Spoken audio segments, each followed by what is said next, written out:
Captain Prabhakaran படம் வந்து என்னுடைய வாழ்க்கையில் ரொம்ப நெருக்கமான படம். கிட்டத்தட்ட கள்ளக்குறிச்சி ராஜா தியேட்டர்லேருந்து 100 நாள் ஓடுனுச்சு. அந்த 100 நாளில் வந்து ஒரு கண்டினியூ ஒரு 10 நாள் அடுத்தடுத்த ஷோ அப்படியே பார்த்துட்டே இருந்தேன். இந்த படம் வந்து எனக்கு ஏன் இவ்வளோ நெருக்கம்னு சொன்னால், நான் நிறைய விஷயம் சினிமாவில் வந்து இந்த படத்துலேருந்து கற்றுக்கிட்டேன். ஸ்க்ரீன் ப்ளே எப்படி இருக்கணும் அப்படிங்கிறது. நம்ம வந்து படம் பார்த்தீங்கன்னா 2 சாங்குமே ஹீரோவுக்கு கிடையாது. எவ்வளோ புதுசு பாருங்கள், 2 பாட்டு தான், அதுவே புதுசு அந்த டைமில். அந்த 2 பாட்டுமே ஹீரோவுக்கு கிடையாதுன்னா அது எந்த ஹீரோ ஒத்துக்குவாங்க? அதுவும் ஒரு அவ்வளோ பெரிய ஹிட்டு சாங்கு. கேட்டவுடனே ஐயோ நான் பாடுறேன் ஏதாவது சொல்லுவாங்கல்ல, அது வந்து ரொம்ப புதுசாக இருந்தது. அதேமாரி படம் ஆரம்பித்து ஒரு 19 நிமிஷத்தில் வந்து ஹீரோவே இருக்க மாட்டார். ஹீரோ இல்லாமல் ஒரு சாங்கு, ஒரு ஃபைட்டு இருக்கும். இது எப்படி சாத்தியமாச்சுன்னு எனக்கு தோணுது, ஆச்சரியமாக இருந்தது. அதனால தான் என்னோடய படங்களில் பார்த்தீங்கன்னா கரெக்டாக என்ன கேரக்டர் பில்டு பண்ணாலும் அந்த 19வது நிமிஷத்தில் கதைக்கு வந்துடுவேன். நம்ம வந்து துப்பாக்கியில் எடுத்துக்கிட்டிங்கன்னா அந்த பஸ்ஸு பிளாஸ்ட்லேருந்து கதை ஆரம்பிச்சிடும். அது கரெக்டாக கேப்டன் பிரபாகரனோட இன்ஸ்பிரேஷனில் தான் அந்த ஃபஸ்ட்டு 20 மினிட்ஸ் இருந்தது. அதே மாதிரி ஒரு ஆக்ஷன் ஃபிலிமில் வில்லன் இறந்துட்ட பிறகு படம் இருக்காது. வில்லன் தான் ஹீரோவோட எனிமி, அவன் தான் கதை. வில்லன் இறந்துட்ட பிறகு படம் இருக்கவே இருக்காது. ஆனால் வில்லன் இறந்ததுக்கப்புறம் 10 நிமிஷம் படம் ஓடும். அதுதான் எனக்கு திருப்பி ரமணாவில் இன்ஸ்பிரேஷன் ஆச்சு. ரமணாவில் வில்லன் இறந்த பிறகு திருப்பி 10 நிமிஷம் இருந்துச்சு. ஏன்னா பார்ப்பாங்க அப்படின்ற ஒரு நம்பிக்கை வந்து எனக்கு அந்த படம் கொடுத்தது. அவ்வளோ பெரிய பிரம்மாண்டம், ஒரு ஆச்சரியமான ஒரு பிரமிப்பு அந்த படம் கொடுத்துச்சு. அந்த படத்தில் வந்து லியாகத் அலி கான் சாரோட வசனம் ஆகட்டும், நான் ஒரு ஷோவில் வந்து லிட்டரலாக என்னன்னு 36 இடத்துல கிளாப்ஸு டைலாக் மட்டுமே இருந்துச்சு. ஸோ அப்படிப்பட்ட ஒரு அற்புதமான படம். அந்த படத்தை பண்ணிட்டதுக்கப்புறம் அதே கேப்டனை வச்சு நான் ஒரு டைரக்ட் பண்ணுவேன் அப்படின்றதும் எனக்கு ஒரு கனவாக இருந்தது. அதே மாதிரி என்னுடைய திருமணத்தை அவர் நடத்தி வச்சாருன்னு நினைக்கும் போது அதுவும் எனக்கு ஆச்சரியமாக இருக்குது.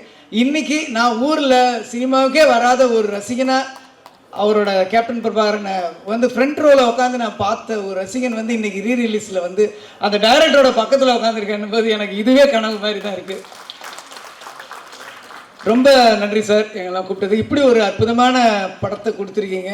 கண்டிப்பாக இந்த ஜெனரேஷன் ஆடியன்ஸ் வந்து ஒரு படத்தை பாருங்கள், எப்படி அந்த பிரம்மாண்டத்தை கொண்டு வந்திருக்காரு. தமிழில் வந்து ஒரு இங்கிலீஷ் படம் மாதிரி அந்த டைமுக்கு அந்த ட்ரெயினில் ஒரு ஃபைட், ஒரு ஷாட் மட்டும் வந்திருக்கும். அதை பார்த்தீங்கன்னா உங்களுக்கு அவ்வளோ ஆச்சரியமாக இருக்கும்.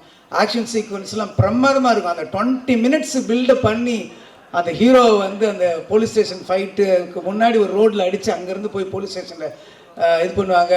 அந்த ஃபைட்டுக்கு மட்டுமே தியேட்டர் பிளாஸ்டாக இருக்கும். இந்த தடவை பாருங்கள் இந்த படத்தை, ரொம்ப உங்களுக்கு பிடிக்கும்.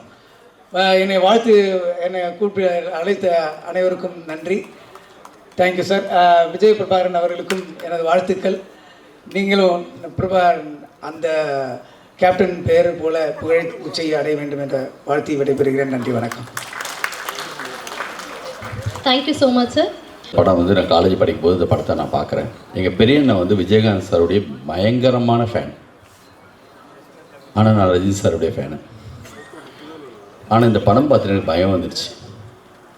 விஜயகாந்த் சார் ரஜினி சார்லாம் தாண்டி போயிடுவாரோ, என்ன இப்படி ஒரு படம், இப்படி ஒரு ஆக்ஷன் பிளாக், இப்படி ஒரு படமாக இருக்காது. போலீஸ் ஸ்டேஷன் ஃபைட்டு பர்டிகுலராக 33 வருஷமாச்சு இந்த படம் ரிலீஸ் ஆகி. விஜயகாந்த் சார் வர்றது 33வது நிமிஷத்தில் படத்தில் வருவார். இது 2 படம் தான் ஆச்சரியமாக இருக்கும். ஒரு சிபிஐ டைரி குரூப்னு ஒரு படம், ஃபஸ்ட்டு வந்து பில்டப் பண்ணி ஒரு ஸ்கிரிப்ட் ரெடி பண்ணி ஒரு ஹீரோ வரும்போது இருக்கிற பெப் இருக்குல்ல. கைதியில் வந்து சிரஞ்சீவி சாருக்கு ஒரு போலீஸ் ஸ்டேஷன் ஃபைட் இருக்கும். அந்த கழுத்தில் போட்டு அந்த ஒரு டாலரை வந்து க்ளக் அப்படி இழுத்த உடனே ஒரு ஆக்ஷன் ஒன்று வரும். அதே மாதிரி ஒரு மூடு கிரியேட் பண்ணி ஒரு அந்த வண்டியிலேருந்து இறங்கி அந்த போலீஸ் ஸ்டேஷன் ஃபைட் இருக்குல்ல, நான் வந்து ரன்னில் சப்வே ஃபைட்லாம் கிரியேட் பண்ணுறதுக்கெல்லாம் ஒரு இன்ஸ்பிரேஷன் மாதிரி இருக்கும். அப்படி ஒரு ஆக்ஷன் பிளாக்கு. ஸ்கிரிப்டை பற்றி பேசும்போது கேப்டன் பாபா நான் அவாய்ட் பண்ணி பேசவே முடியாது. நான் சொல்கிறது பிரம்மாண்டம் மட்டும் இல்லை, ஒரு படம் ஒரு வீரப்பனை பிடிக்கணும் அதை நோக்கி போகுது. வீரப்பனை பிடிச்சாச்சு, ஆனால் வீரப்பனை சுட்டுட்டாங்க. வீரப்பனை பிடிச்சதோட படம் முடியும் தான் நினைப்போம். அதுக்கப்புறம் ஒரு படம் ஓடும். இது வந்து ஃபேமிலி படங்களில் சம்சார மின்சாரம் ஒரு படம், ஒரு குடும்பம் சேரணும் இருந்து கடைசியில் வேறொரு ட்விஸ்ட் ஒன்று வரும். அந்த மாதிரி ஒரு ஆக்ஷன் படத்தில், ஒரு பிரம்மாண்டமான படத்தில் நான் பார்த்து பிரமித்த ஒரு ஸ்கிரிப்ட்னா அது கேப்டன் பிரபாகரன். இப்போ பார்க்கும்போது அப்படியே ஊரில் உட்காந்து படம் பார்த்தப்ப அந்த செகண்ட் ஷோவில் வெளியில் சவுண்டு கேட்கும் பார்த்தீங்களா, அந்த அந்த அந்த மாதிரி ஒரு வாசம் இருக்கிற எந்த படமும் வந்து அப்படி தான் இருக்கும். அந்த ஆட்டமா தேரோட்டமா சாங்கெல்லாம் அப்படி இருக்கும் தேட்டரில். எல்லாமே புதுசு. அந்த லைட்டு வந்து தலையில் கட்டிட்டு வர அந்த இது, அந்த மொத யூஸ் பண்ண அந்த கன்று.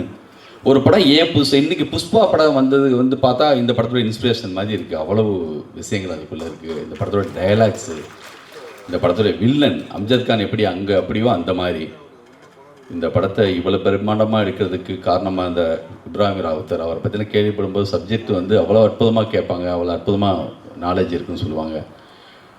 விஜயகாந்த் சார் வந்து கண்டிப்பாக அவங்க வந்து அவங்களுக்கு வந்த ஒரு க்ரௌடு இருக்குல்ல, யாரோ நான் எங்கெங்கேயோ கேட்பேன். படத்தில் ஹீரோவாக நம்ம பார்த்துட்டே இருக்கோம், ஆனால் ரியல் லைஃப்பில் அப்படி ஒரு ஹீரோ வந்து அந்த வீரம், அவருடைய துணிச்சல், எத்தனை இடங்கள் அவரை பற்றி பேசுறதுனால கேள்விப்பட்டுட்டு அப்படி ஒரு பெரிய பிரமிப்பு இருக்கும் அவங்க மேலே.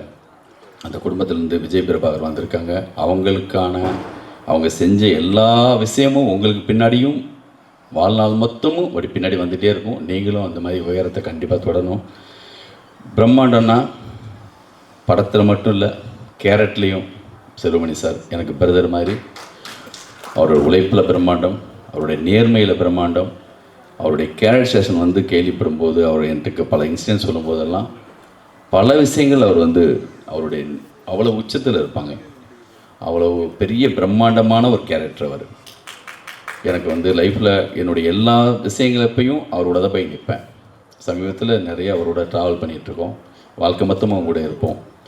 இந்த விழாவில் என்னையும் அழைச்சதுக்கு முருகதாஸ் சொன்ன மாதிரி, முருகதாஸ் அடிக்கடி இந்த படத்துக்கு உதாரணம் சொல்லிகிட்டே இருப்பார்.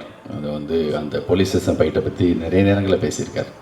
ஒரு சில படங்களில் தான் விஜயகாந்த் சாருக்கு வந்து லேண்ட்மார்க் படமாக இருக்கிற படங்களில் மிக முக்கியமான படம், லுக் வைஸாக எல்லாத்துலேயுமே. அதுக்கப்புறம் இந்த படத்துக்கு பிறகு ரமணா, உங்கள் படம் சின்ன கவுண்டர், சத்திரியன், அப்படி விஜயகாந்த் சார் வந்து மாற்றி வர ஒரு சில படங்கள் இருக்கும். அப்படி கேப்டன் பிரபாகரனுக்கு முன்னும் பின்னும் சொல்கிற அளவுக்கு இருக்கலாம். இந்திய தமிழ் சினிமாவுடைய மிகப்பெரிய ஒரு பிரம்மாண்டமான படத்தை கொடுத்த எங்களுடைய கேப்டன் தான் எங்களுக்கு எப்பயுமே செல்வமணி சார். அவங்களுக்கு நன்றி. இந்த படம் மிகப்பெரிய வெற்றி அடையணும். கண்டிப்பாக இந்த படம் ரீரிலீஸ் அப்போ நானும் சார் எல்லாம் சேர்ந்து இந்த படத்தை மறுபடியும் பார்ப்போம். வாழ்த்துக்கள் சார். நன்றி.